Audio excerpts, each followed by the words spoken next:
been a great year for music fans. Last year saw the release of Ravi Shankar's 4-CD box set In Celebration, and this year has brought us the release of the new album Chants of India, produced by George Harrison. And it's a great thrill for me to be here today with two of the greatest living artists in music from the East and from the West, Ravi Shankar and George Harrison. Thank you both for joining us. Thank you. George, how did you first come to meet Ravi and discover the music?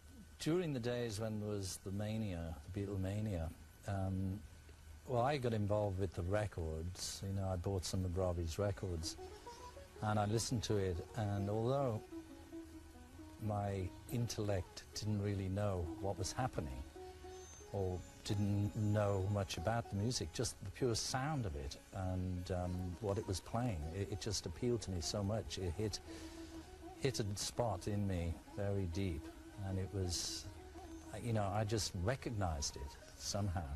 And along with that, I just had a feeling that I was going to meet him. It was just one of those things. And at the same time, when I played the sitar very badly on the Beatle record, then Ravi was coming to London. A lot of press were trying to set it up that we'd meet, but I just avoided that. You know, I didn't want it to, you know, be on the front of a newspaper as a gimmick, because it meant more to me than that. So I thought, well, I'll wait and meet him in my own time. And that arrived on an occasion. There was a society called Asian Music Circle.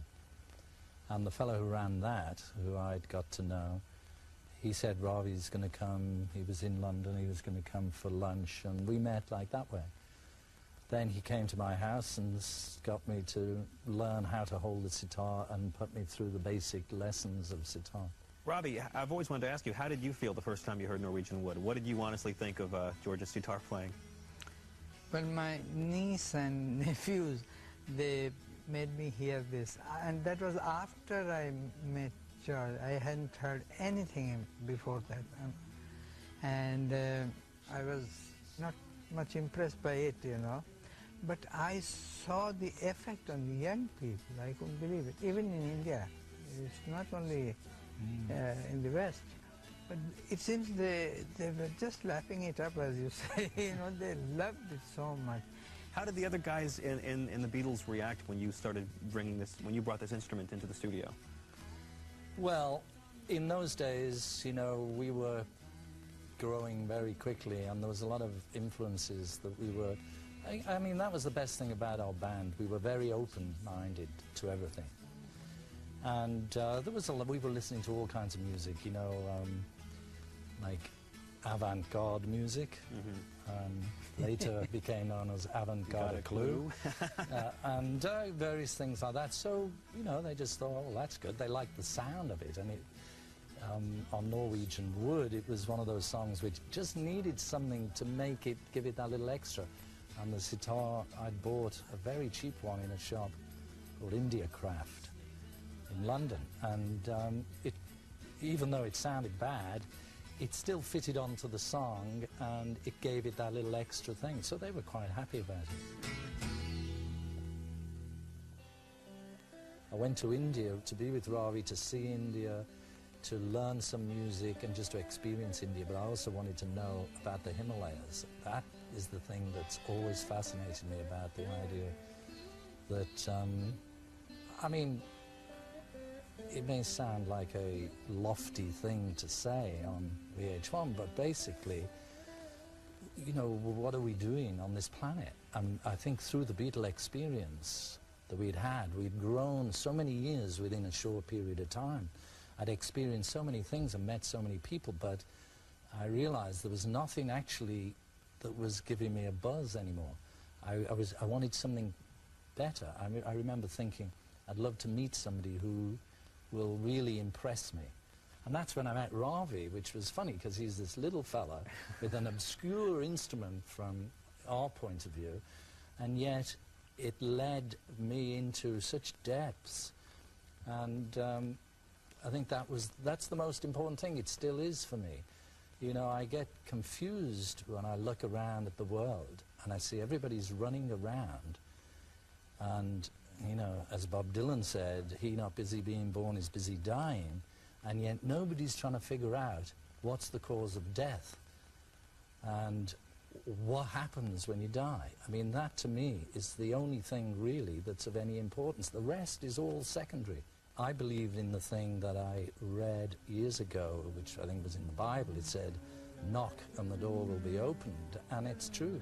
If you want to know anything in this life, you just have to knock on the door, whether that be physically on somebody else's door and ask them a question, or, which I was lucky to find, is the meditation. It's all within. And that's really why, for me, this record's important, because it's another little key to open up the within for each individual to be able to sit and turn off your mind, relax and float downstream, and listen to something that has its roots in a transcendental, because really even all the words of these songs, they carry with it a very subtle spiritual vibration, and it goes beyond intellect really. So if you let yourself be free to let that have an effect on you, it can have an effect, a positive effect. Robbie, how was it for you when you first met George? What was your take on Beatlemania?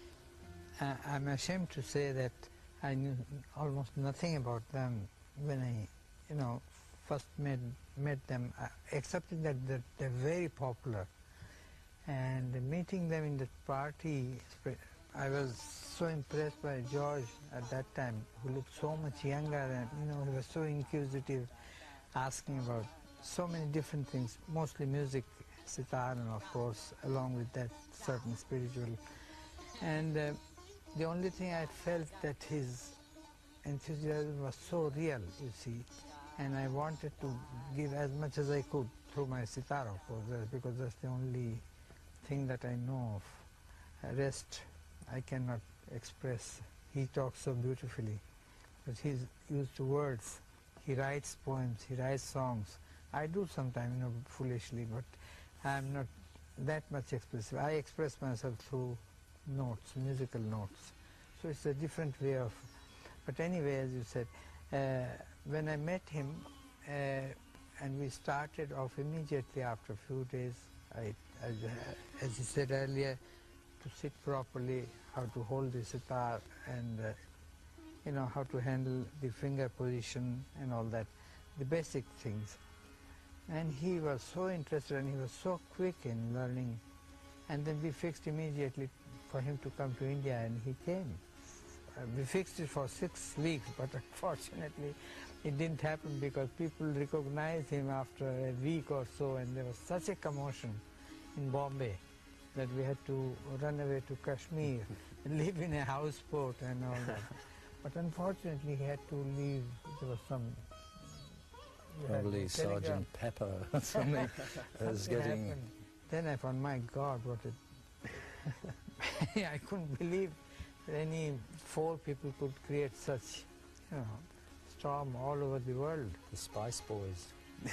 And it was not that I was unknown or anything. I was playing concerts in Carnegie Hall and different places, but as a classical Indian musician. But with the moment it was known that he has become my disciple, and it was like a wildfire. I became so popular with the young people all of a sudden, and I was rediscovered, as I say. And then I took that role of a superstar for a number of years because of him. But the whole thing was going a bit not to my liking because of the association of drugs and things like that. So I really had very difficult time for next few years to put my music in the right pedestal or right place. But because I did that, it's because why I'm here today also, sitting with you. Otherwise I wouldn't have been here. People have really come to understand the depth and the seriousness of our music, along with all the, enjoying part of it, the entertainment part, that is there. But the true root, and that's what is also projected in this particular record. All things must pass, things must pass away.